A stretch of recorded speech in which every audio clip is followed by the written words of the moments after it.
Welcome to This Explainer. So today we're attempting something pretty unprecedented, a forensic deconstruction of a massive digital anomaly. What we're diving into is honestly the equivalent of uncovering some cryptic ancient ruin. We've got the only surviving transcript of a highly anticipated sports broadcast, but the artificial intelligence tasked with recording it experienced a spectacular, total meltdown. So grab your notebooks, because we are going to decode this chaos piece by piece. Behold the artifact. Linea pozapsapania dostatna 22 spa Hispania numero markovania e paradisasi unas nide podlada Pavlo Fordon Ukraini washa zwani Victor Derzhavani Clary Victor. Yeah, just absorb the sheer density of that. This massive 30-word completely garbled wall of text full of seemingly random syllables, mismatched alphabets, and fragmented nouns is the sole surviving transcript record we have to investigate today. This is literally all that remains of the broadcast. Part 1, the 2026 Digital Artifact, Analyzing the Metadata. To begin to understand this utter chaos, we have to look at where it came from. A YouTube upload by the channel Aqwal Arab, AFIOL Arab.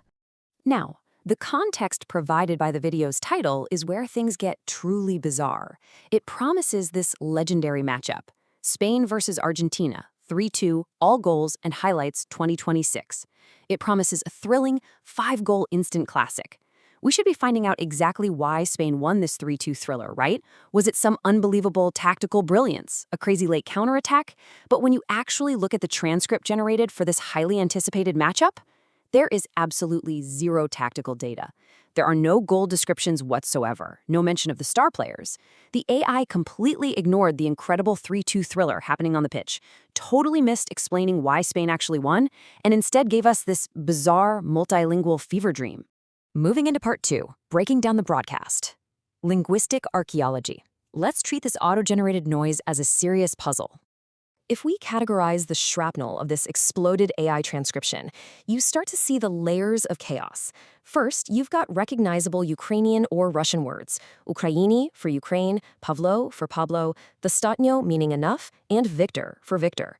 Then, the AI desperately tries to grasp the actual teams on the pitch using Spanish and Latin words like Hispania, numero, and the fragment spa, which is likely trying to say Spain. And then, the system just goes entirely off the rails into complete auto-generated gibberish. Words like paradotsi, markovania, and of course, the absolute crown jewel of this text, poshapanya. The collision of these different language families shows an algorithm that is actively drowning in crowd noise. Let's actually zoom in on that crown jewel for a second.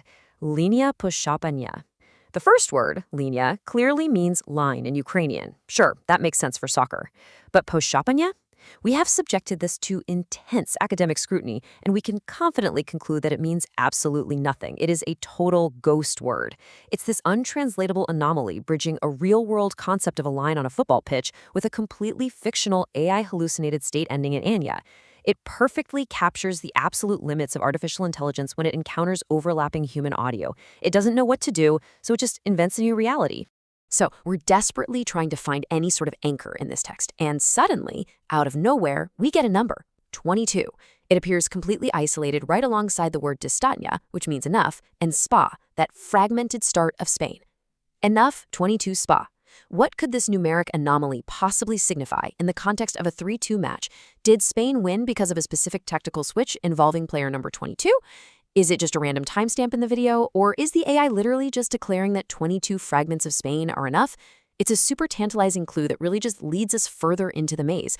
And it gets weirder, because the AI then decides to populate this hallucinated match with its very own cast of characters. We suddenly see the introduction of random names or entities, Paliata, Pavlo, and Fordon. Now, none of these are famous Spanish or Argentine footballers for sure. Yet, according to the cryptic phrasing immediately preceding them, unas niet nide, which translates to we have nowhere to go, these three entities, Paliata, Pavlo, and Fordon, are apparently just trapped in this digital void with nowhere to go. It's honestly almost poetic in its tragedy. This brings us to part 3, the mystery of Victor, an echoing finale. Let's dive into the final and most perplexing segment of this transcript. We have these two deeply fragmented phrases competing with each other. You have Vasha zvani Victor, roughly translating to you're called Victor. And then you have Državni Club Victor, State Club Victor. You can see how the AI is just desperately latching onto this single name. It associates Victor with a title, and then it associates Victor with a state. It's as if the transcription software is just frantically trying to identify a single authoritative voice cutting through the stadium noise. And it just firmly decides that voice belongs to a state official named Victor. And then the whole system completely breaks down.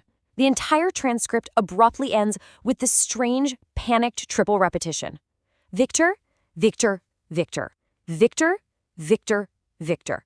It is literally the digital equivalent of a distress signal. The algorithm, completely overwhelmed by the 3-2 thriller actually unfolding between Spain and Argentina, just abandons all attempts to process the sports broadcast, calls out into the dark for Victor 3 times, and shuts off entirely. Part 4, the final translation, what this means for sports media. Let's zoom out from the microanalysis for a second here. Because as absurd as this whole 30-word piece of gibberish is, it reminds us of a very serious reality regarding digital archiving. We place immense trust in automated systems to record and preserve our modern history. But this artifact proves that underneath the sleek video titles, the foundational data can sometimes be a chaotic, hallucinated mess, which leaves us with a massive looming question.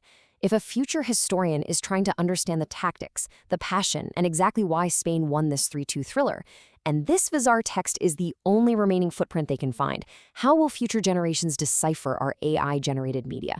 Will they think Pagliata and Forden were the star players? Will they think Victor was the referee? It's a hilarious, yet kind of terrifying reminder of the fragility of our digital sports history. Thank you for joining me on this explainer, and I highly encourage you to keep questioning the data you see on your screen.